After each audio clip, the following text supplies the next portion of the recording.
Hey guys, Joshua Peterson here, Peterson Electric. It is August, whatever, first week. Our new code is going to be adopted, I think, by about September 1st. I could be wrong, but most jurisdictions kind of went a little later this year.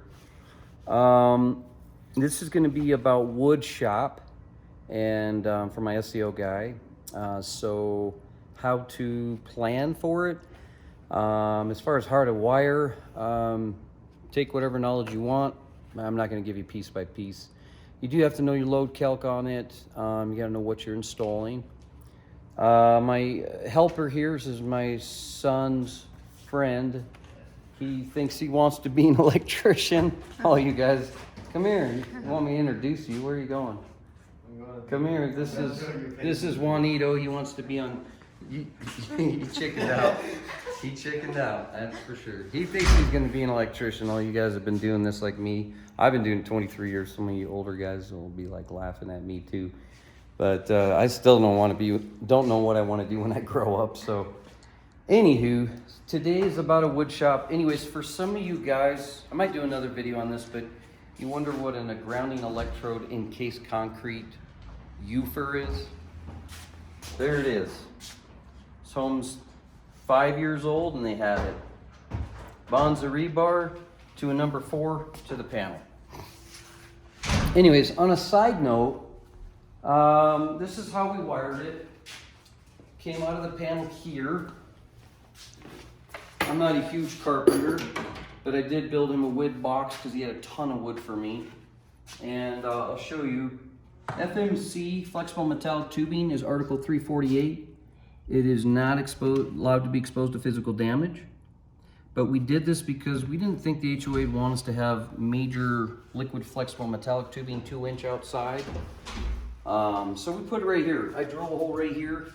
It comes down to the cement, and we bent it up to the back of our new panel right here.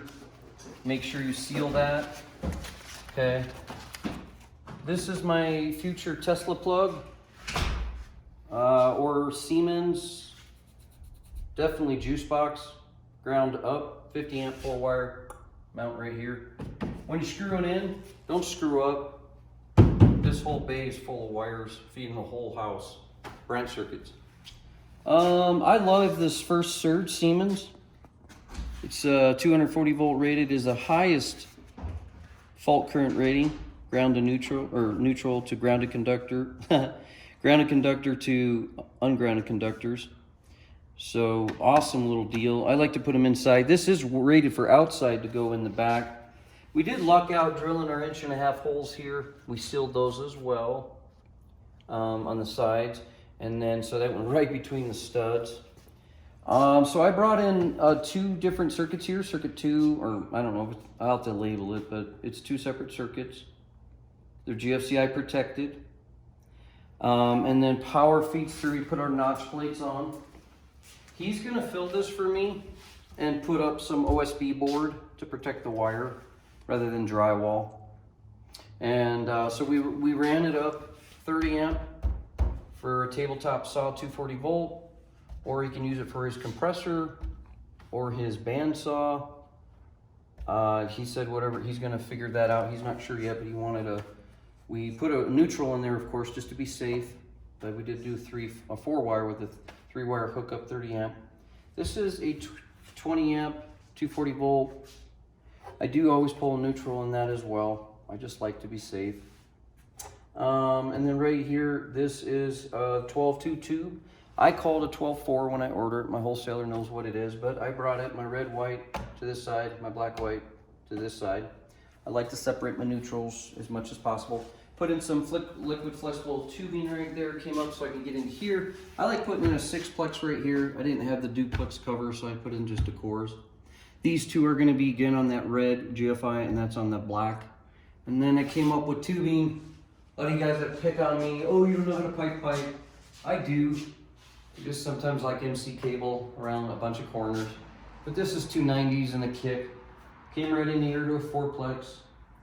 Again, that's going to be one side over there, the black, I would call it. And that pipes around here for his drill press.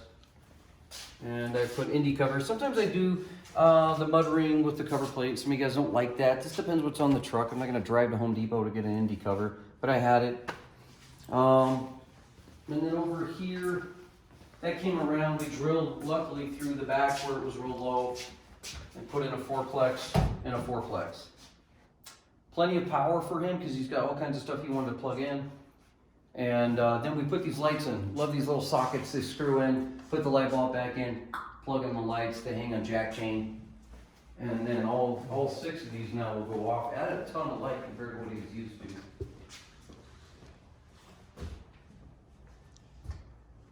So I just put in one of those Molly anchors with a 3/8 MC strap, squeezed it, just to keep the cord from pulling on the fixture, keep it straight. So yeah, boy, we've been here about 10 hours today, besides the phone ringing. And then over here, he only had 2 spots left. This is the 200 amp main. This right here is our cover. So we ran that in. I drilled that out through the back. I used a knockout with my hydraulic and then cut that hole. And then we went ahead and mudded it and then put up that wood to protect it. That came in right here. We looked at a lot of ways of doing this, running the flexible metallic tubing and digging out the rock and putting it in the ground and coming back up over there. He wants to do a hot tub. I think if he's gonna do a hot tub, we could just pipe it and anchor to the cement there. But yeah, he's doing a hot tub. This has to be 100 amp number 2 minimum for aluminum. If you do a number 2, 310.16 says that you could be 125 amp on a number 2 copper. This is this new Siemens bar where there's a neutral this way, so you don't have to have the pigtail for the arc fault.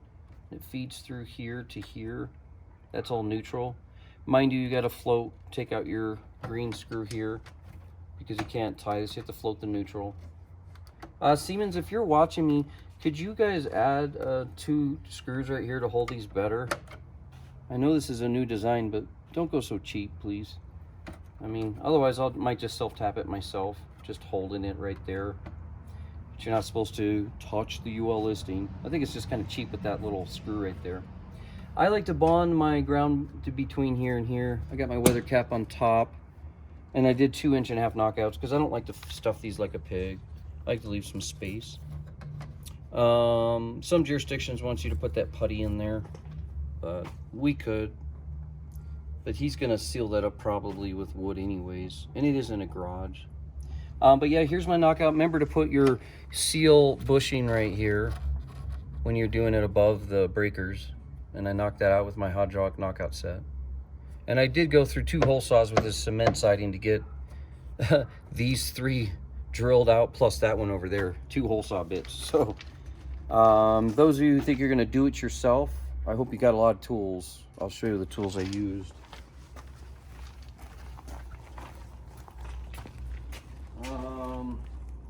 That was on yesterday's job, but I had to use the heat box for a bunch of PVC bending. But yeah, we used this gigantic bandsaw, cut the FMC so it cut perfect. Love that. It's corded. I didn't get the uncorded. Milwaukee, of course, only. And Dottie makes a wicked little knockout set. That bandsaw was about 400, maybe 450. And then my knockout set, these are about 1200. So if you think you're just gonna knock it out yourself in the back and get it to line up and lock washer it and do the bushing correct, you should just hire someone. If you're a homeowner, you'll never use this stuff twice. And then all my hole saw bits, pretty much 8 teeth on that one today. So yeah, when we bid in jobs, you always got to think about what kind of siding you're going through, because you got to buy a couple hole saw bits. They're in about 40 bucks a piece sometimes. So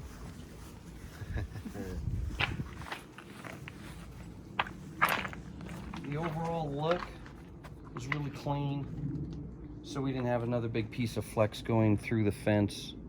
Just came through the back, and he preferred that. So very nice and clean. Plenty of circuit space, and that's a 2030 circuit space panel. I could do quads in there.